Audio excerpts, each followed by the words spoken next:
একটু চপের কথা বলে আসি।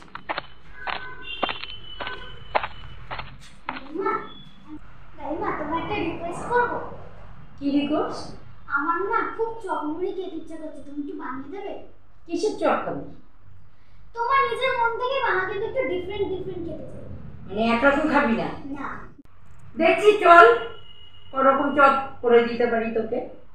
তাড়াতাড়ি তাড়াতাড়ি বানাও, তাড়াতাড়ি। বন্ধুরা, তোমরা তো শুনতে পেলে, দেখতে পেলে, আজকে আমার প্রিন্সেস আমাকে আবেদন করেছে, আমার কাছে আর্জি করেছে চপ মুড়ি খাবে। তো যাই হোক, আমি ওকে 3 রকম চপ করে খাওয়াবো। তো তোমাদের সকলকে ওয়েলকাম জানিয়ে আজকের ব্লগে আমি আমার রেসিপি শুরু করছি। তো দেখে নাও আমি কি কি করব। চপ, এইখানে আমি ফুলকপি হালকা সেদ্ধ করে নিয়েছি, পকোড়া করব। আর একটা খুব অদ্ভুত ধরনের একটা বেগুন কালকে আনা হয়েছিল, সেটাকে আমি কেটে নিয়েছি, কেটে একটু লবণ মাখিয়ে রেখেছি, সেটা দিয়ে বেগুনি করব। আর আলুর চপ করব, কিন্তু একটু অন্যরকম, যেরকমভাবে দোকানে আলুর চপ হয় তার থেকে আজকে আমি একটু অন্যরকমভাবে করছি। তো 3 রকম জিনিস আমি করে দেখাচ্ছি তোমাদের, তোমরা দেখতে থাকো। কি কি নিচ্ছি নিয়ে নিলাম। প্রথমে আমি বেসন 2.5 চামচ নিয়ে নিচ্ছি। চালের গুঁড়ো একটু ক্রিস্পি হওয়ার জন্য আমি চালের গুঁড়ো নিয়ে নিলাম।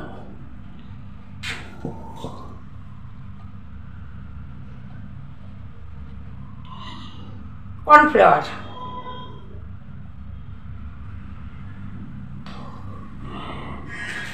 এবার নিয়ে নেব আমি চাট মশলা, শুকনো লঙ্কার গুঁড়ো, একটু চিনি, হলুদ, গোলমরিচের গুঁড়ো, লবণ স্বাদ মতো, লেবুর রস। আচ্ছা, আমি হাত দিয়ে গুলে নিচ্ছি, তাতে জিনিসটা ভালো গোলা হবে, তাই নিয়ে নিচ্ছি গুলে।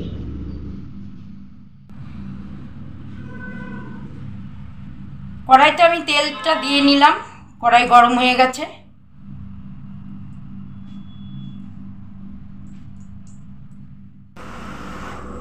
আমি এখান থেকে একটু গরম তেল এই বেসনটার মধ্যে দিয়ে দিলাম, তাহলে জিনিসটা ভালো জমবে। সবার আগে আমি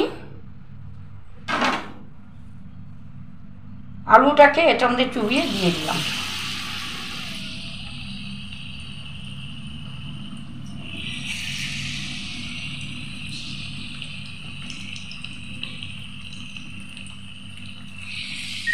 আলুটা হয়ে গেল, আলুর চপটা। ভীষণ তাড়া তো, আমার প্রিন্সেস কিন্তু খুব তাড়া দিচ্ছে আমাকে, মুড়ি নিয়ে বসে রয়েছে। কি গো, তোমার হয়েছে? এই তো হয়েছে বাবা, আলুটা হয়েছে। এবার বেগুনটা করব। বেগুনের ব্যাটারটা দিয়ে বেগুনটাকে আমি দিয়ে দিলাম।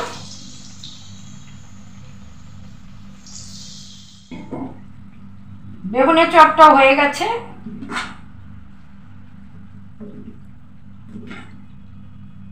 খুব মুচমুচে হয়েছে, চালের গুঁড়ো দিয়েছি তো। দিয়ে দিচ্ছি কফি,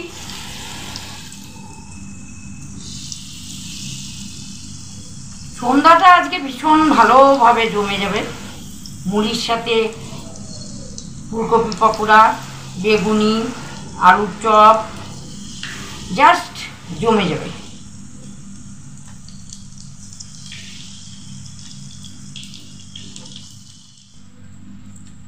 কফি পকোড়া হয়ে গেছে, আমি তুলে নিচ্ছি কড়াইয়ের থেকে।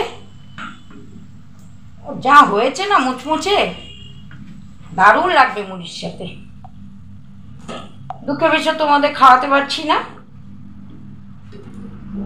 দেখে বলবে কেমন লাগলো। এবার আমি সার্ভ করে দিলাম। এবার চলে যাব সোজা আমার প্রিন্সেসের কাছে। হয়ে গেছে? হ্যাঁ হয়ে গেছে।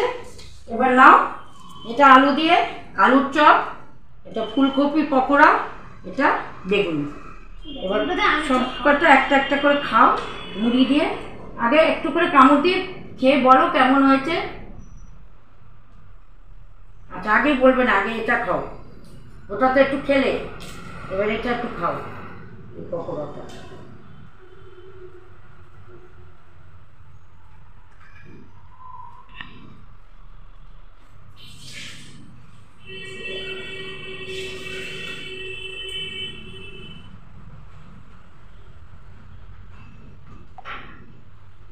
সব কটা অসাম হয়েছে, দারুণ লাগছে। তো মুড়ি যা দিয়ে জমে যাবে মুড়ি দিয়ে খেলে। আচ্ছা, সাথে একটা কাঁচা লঙ্কা হলে ভালো হয় না? হ্যাঁ নিয়ে আসি। ঠিক আছে, তাহলে বন্ধুরা আজকে আমার রেসিপি দেখলে, আর যার আবদার আমার করা হলো, আমার প্রিন্সেস, সে খেয়ে বলেছে, সে ফিডব্যাক দিয়েছে। এটা সবাই করে বাড়িতে, সান্ধ্য নাস্তা সন্ধ্যাবেলা জাস্ট জমে যায়। হ্যাঁ, কেউ এলো একটু, সবসময় বাইরের খাবার তো খাওয়া যায় না, ঘরে যদি তৈরি করে খাওয়ানো যায় সবাইকে, নিজেরও ভালো লাগে, যারা খান তাদেরও ভালো লাগে। তো এইভাবে আমার ব্লগে চোখ রাখো নতুন নতুন রেসিপি দেখার জন্য। আজকে আমি আমার এই সপ্তাহে শুক্রবার, আজকে আমার আজকের দিনের জন্য লাস্ট ব্লগ, আবার মানডে থেকে শুরু হবে। তো আজকে আমি একটু সামনে নাস্তা করে তোমাদের সামনে তুলে ধরলাম। তোমরা দেখে বলো কেমন লাগছে।